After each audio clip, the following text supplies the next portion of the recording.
Hey, deserving listeners, sister wives, let's watch. My name is Dr. Kirk Honda. I'm a therapist and a professor. And a little reminder that since this is a psychology YouTube channel, I might get into some triggering material. I usually try to warn people if there's something that's particularly likely to trigger people, but, there's always stuff that we get into here. So just, be mindful and take care of yourself. Let's watch. So upset with the way you let your anger get a hold of you. So guess what? You're going to hug right now and make up. No. You Mary, take it behind you. Hey! All right. See, look at that. Oh, my goodness. Okay, so she's like, you're going to hug right now. It seemed premature for that. Not that you can't do that, but especially because Gabriel's like, no. I would have, okay, well, let's give it some time. Don't want to, especially making it more physical again. And then Garrison is like, yeah, okay. And then he hugs it out. Gabriel gets physical again. That didn't look promising. And then Janelle says they're always fighting. If all of parents, even the best parents in the world, were filmed throughout the day and throughout the month, and especially when the kids are going through tough years, there would always be something you could point at and say, like, that's a mistake. So, it's hard to know. I'm just trying to think, like, what else they could have done. Well, I would have liked to have seen, and maybe there was, and they cut it out, somebody, whether it's Janelle or Cody, one of the other sister wives, or even one of the older kids. It seems like some of the older kids were there to help on some level. You don't want to parentify, so hopefully it would be one of the adults, but to pull them aside individually and say, or just even with both of them there, like, okay, what was going on, or how do you feel, or what were you trying to go for? There just seemed to be a lot of lecturing and pontificating, of like, you let anger get in the way. Okay, that might be helpful, but I'm guessing there's some applicability that could have been capitalized on, like, okay, and as a family therapist, I would get micro on this. I would want to go to Gabriel and I would say, so I'm guessing you said something to provoke Garrison. It doesn't justify what Garrison, but let's go back to let's walk through this step by step. So Garrison, what did he say to you? He said, okay, bring it down.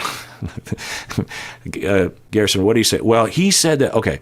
So Gabriel, did you say that? I didn't say that. Okay. Well, you said something along those lines. And what was going on for you at the time? Like, how are you feeling? What was the motivation there? I don't know. And then he said, well, what might it have been? It just depends. And then let's say that Gabriel says, well, he took my seat, like he rushed to the van and he got in my seat. He knows that I sit there, or whatever. Okay, so you were upset about that. That's where it's coming from. All right, well, thanks for Garrison, what was going on there? It's okay that you said, he doesn't own that seat, but what's going on with you? You try to talk about the initial. Once they're punching each other, then all bets are off. And I use the same principle in couple counseling. There's a line that people will cross and they will be very destructive to each other. Hopefully not physically, but typically in couples it's verbal, right?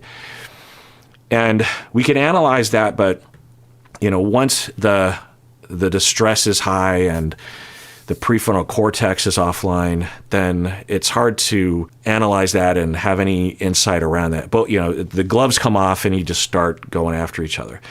What you can do is become more aware and better at managing the ramp up, because it's possible, and I would find this with couples, that the conflict between Gabriel and Garrison might have even started a month ago and has been building over time, right? The way that Gabriel, let's rewatch that. Of the issues that, otherwise it would make it look like that Cody was the bad guy all the time. If you're always saying, you just wait till your father gets home. I am so upset with the way you let your anger get a hold of you. So guess what? You're going to hug right now and make up. And the other part of this is that Janelle's saying, I'm punishing you. I missed that the first time. There's a way you could do this of just like, okay, well, we're all about love. So come on, let's open our hearts and let's appreciate each other. And if you consent, then let's do a mutual hug. Bring it in. That's different than you will hug right now, and that's the way it's going to be. That can have a real different message, plus to the much smaller child of Gabriel who is reacting, and it's on camera, right? This could be one of the worst things you could do. It would make Gabriel feel like he's being dominated, or who knows? I don't. But anyway, let's see his physicality here. No. You Mary, take it behind you. Hey! All right. Oh, I think I missed that. I think Garrison was messing with him physically. I think Gabriel was just, okay, I'll sit here, and then Garrison started touching him or doing something. I don't know. But I'm reminded of the only kids really that we've seen struggle are Hunter, Garrison, and Gabriel. Logan seems like he's doing well. But Hunter, Garrison, and Gabriel have all presented. I mean, Hunter, there wasn't anything horrible. He just was having a tough time adjusting to moving to Utah. But it also kind of seemed like he was a bit of a scapegoat. But this Garrison and Gabriel thing, I mean, kids, it could just be normal stuff. I don't know. Let's see if we can watch a little bit more here. See, look at that. Oh my goodness. All right. Stop. Okay. I'm done with everybody's commentary. I was just trying to figure out how to make their lives as miserable as they were making mine. I would have come down pretty. What? So this is an interview, perhaps weeks, months after the fact. So she's calm, presumably. And that's her. I mean, maybe that was pulled out of context within a long conversation about positive parenting attitudes. But what? I was just trying to make their life as miserable as they were making mine. I wanted to make their lives as miserable as they were making my life. I mean, you're just another kid. That's basically what's happening. I mean, suck it up. It's not even that big of a deal. It's a pretty low level. I mean, maybe it's ongoing. Okay. I'm done with everybody's commentary. I was just trying to figure out how to make their lives as miserable as they were making mine. I would have come down pretty hard on both of them. They did get off easier with me because Cody would have made it like probably no video games for months. Would you like to go? Wow. You would think in a family and a culture where there's lots of kids and a family with a lot of kids that you would have a more rational, more nuanced approach. And maybe this is an exaggeration, but it didn't sound like it, that for Cody, he comes in and will punish severely, will ground people for a long time. There's all this philosophy around this, and every kid's different. Sometimes you can do stuff like that and it works. You can do it. It could not work. You could do stuff like that. It could make it a lot worse. There's a lot of science around this too, around behaviorism, and we have a lot of research, a lot of empirical research around how to shape behavior. The general principle is you don't want to punish. You want to guide kids in the right direction. You want to reward them when they're doing the things that you're hoping for them to do that will enhance their life and their happiness and their prospects in life. And maybe they do that, but we're not hearing that in the edit.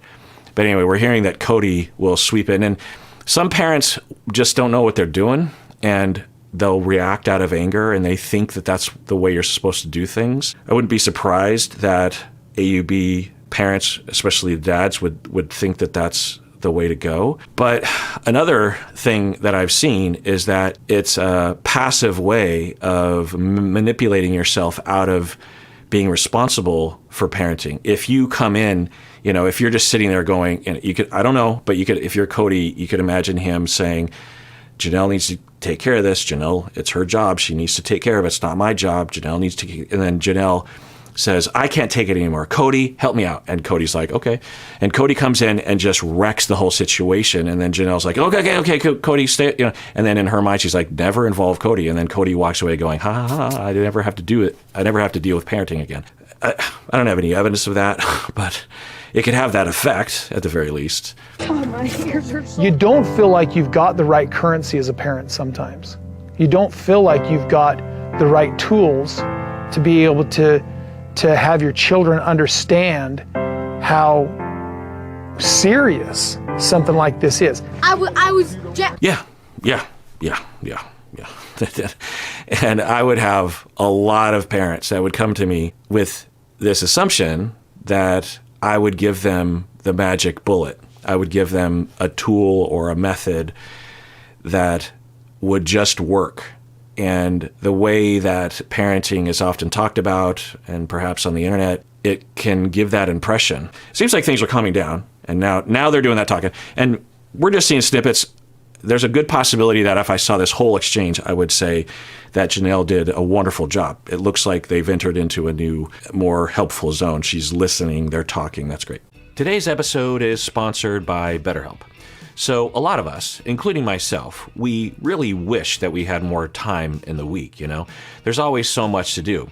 And if we don't watch it, we might pack our entire day with obligations, never taking any time for ourselves. I mean, think of all the things you would do if you had more free time, like going to lunch with a friend, or even, God forbid, going to therapy. But it's kind of a catch-22, because without therapy, we might be putting ourselves on the back burner, never allowing ourselves to take time for ourselves, to focus on us and our needs. So sometimes we just need to take that leap and allocate that 1 hour a week to therapy, that 1 hour a week just for us. Well, one place you can find a therapist is at BetterHelp. If you're thinking of starting therapy, it's definitely worth giving a try. So never skip therapy day with BetterHelp. Visit betterhelp.com/Kirk today to get 10% off your first month. That's BetterHelp, HELP.com/Kirk. I was gently kicking Garrison. Gently kicking. Yes, I was going. Gently kicking. Yes. 8 years from now, they'll grow up and they'll probably learn to communicate through this. But it's very important that they understand at a young age that when you do this when you're my age, you go to jail. Okay. that escalated quickly as well. It's fine to say that, but it's not going to resonate with the kids. They're going to be like, what are you talking about? Because to kids, especially for Gabriel's age, to talk about what they're going to be like when they're an adult, that's like talking about a foreign planet. It's just so far in the future. It's not a good incentive is the thing. Like telling a kid you've got to do your math homework because that will help you to get better grades, so you might get into a better college because your career. A 10-year-old is to be like, huh? Well, I would rather just play my Nintendo. Do people still play Nintendo? Yeah, Switch, right? Anyway, I'm not hearing a lot of things that is instilling confidence in Cody. Janelle showed right there that she eventually got to a place where she was listening and there was talking. It wasn't great, but it was working it out. And Gabriel's like, I was lightly kicking. And then Janelle's like, lightly kicking. I'm just trying to think what I would have said. I'd be like, okay, one, I would say, thank you, Gabriel, for admitting that, because earlier it's natural for us to evade blame, and you were kind of evading blame earlier. It's great there. It doesn't mean that you deserve to be jumped by your brother, but that's great. You're working with me. I believe in you. I would have a lot of statements like that. And if it's one thing, and I'll shut up about this, but if it's one thing that I found when it came to kids like that, really everybody, that if we believe in them, and I might cry thinking about it, what I would try to do is I would meet a kid. I'd only be in this kid's life for sometimes just like a couple months, 6 weeks. So I didn't know them very well, and I never got to know them very well. But because I had repeatedly learned that, generally speaking, humans are good, including children, that just because I'm not seeing any promising characteristics or behavior doesn't mean it's not in there. And I would just keep my eye on that ball, and I would say, I believe in you. I know you can do this. I know that you're smart. I know you're capable. I know you're mature. I know you care. I guess it's sort of like, it's what Luke did to Vader. He just kept believing in Vader, and Vader Luke had no reason to believe that Anakin would do anything good, but he had faith, that you can, and people they will gravitate towards that. It's a gravitational force of, you believe in me? Okay, I will live up to that. Instead of barking at people, because when you bark at people, it's of the assumption that they aren't good on the inside, that they don't have independent motivation to do the right thing. And that's another gravitational force that gravitates them towards the identity that they are rotten to the core. And therefore, what's the use in trying to be good, trying to act good, if you're rotten to the core? And that belief, one way or the other, carries with the person way beyond your time with them. You know, when someone believes in you, you don't have to be around for that belief to be a gravitational force for them. You know, when they're at school and you're not around, that sense that, you know, well, my mom believes in me. My mom sees the good in me. My mom sees the person who, it's also just a good way to communicate to kids, because behaviors like this, you know, like when Gabriel said something and then Garrison jumped, each of them in all likelihood are operating from a reasonable, understandable place. And so to frame it that way, it's like, you know, I believe that you were coming from a good place. Let's identify that and just route that in a different direction than the way that it went, you know? That's much different than saying to someone, you need to control yourself. That doesn't usually work. Savannah, you need to get up. Garrison doesn't care about his grades. You can't stop talking about your video games. Garrison, guess who plays my video games more than I do? You do! You know, if you do that long enough, you'll go on. Garrison and Gabriel, you do not need to say anything to each other. There's no reason to have any Yeah, communication. Gabriel, knock it off. You don't need to make any comments to Gabriel. There is no need to have. All right, so we're seeing a continuation of the bickering and the fighting between Garrison and Gabriel. We see Janelle's response. I can't tell if Janelle's response is constructive or not. It looks like it might be. If you've had kids like this that will do this sort of thing, bicker at each other, you know how hard it is. Like, what do you do? Do you let them work it out? Do you shut it down? Do you separate them? Do you take an hour and try to talk about their feelings? You know, it's hard to deal with. But at the very least, we're seeing some evidence that is in line with what Janelle was saying, is that it's all the time. The fighting is all the time. I was under the impression that all the kids are fighting, but it looks like maybe Gabriel and Garrison are particular about their fighting. And typically what I would find when I would be working with families like this is I would find that the kids a long time ago were struggling with something that was hurting them, hurting their feelings, and or giving them anxiety.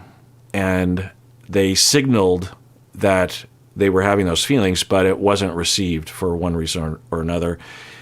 And so they just convert their hurt and fear into anger, which all of us do, and might even target another person or just take out their frustrations on another person or create conflict that's noticeable so that at least you get some attention.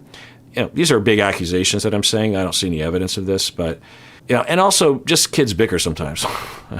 But hearing that it's ongoing, I would guess that Garrison and Gabriel, because they both seem equally upset, equally in the little bits that we've seen. It doesn't seem like one of them is upset and the other one's just like, hey. It seems like both of them are struggling with something. Okay. It's trying to wake up. Uh-oh. I'm carrying you out of bed then. Got a nice grip. I don't want to. Leave me alone. Maybe you don't get up, your dog is swirly in the toilet. Sure you want to do this, Savannah, instead of getting up? It would be easy to criticize this, which I will do right now, but I don't know on the scale of things how bad it is, or even if it is bad, so to speak. But Gabriel was given the responsibility by Janelle to wake up the younger kid. He kept saying her name, but I forgot already. Savannah, right? So he is trying to help her, and we're seeing little snippets.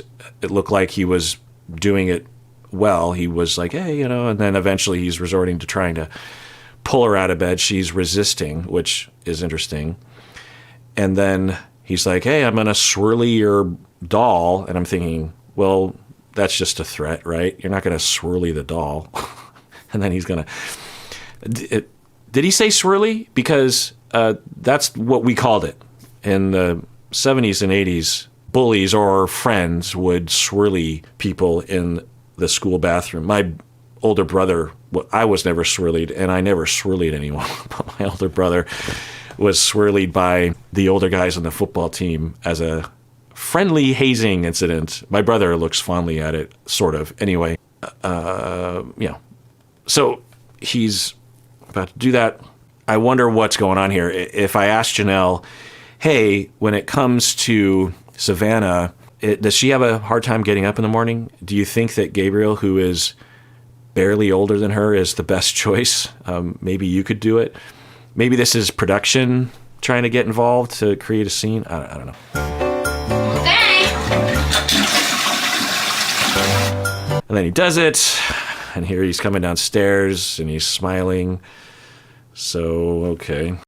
Look. I don't know, but we've seen at least a small pattern of aggression and humiliation involved between some members of particularly Garrison and Gabe. Maybe other people are doing it too. All kids are going to do stuff like this, some more than others. Maybe we're just seeing the moments where it's happening. But I don't know. I'm worried. I guess I'm worried. All right, well, I want to give a shout out to the highest tier YouTube members. We have Andidam, thank you so much. You have been a member of the YouTube channel for 14 months. That's pretty cool. Ed Blankenship, thank you so much for sticking around. Nils Carlson, the House of Smushy, still with us. Dramster Poot. What is that? That this name is too long for the thing. Dramstupin. Oh, this is. Elizabeth E. Jensen is the name.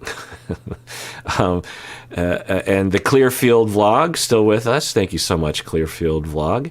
And Fernando, thank you so much for being a member and also the highest tier member and also being a member for so long. You know, a few of you, and Dita, the Clearfield Vlog, and Fernando have been members for 14 months, which is just, you know, when I started the YouTube membership program. So thanks so much. And everyone out there, please take care of yourself because you deserve it. You really, really do.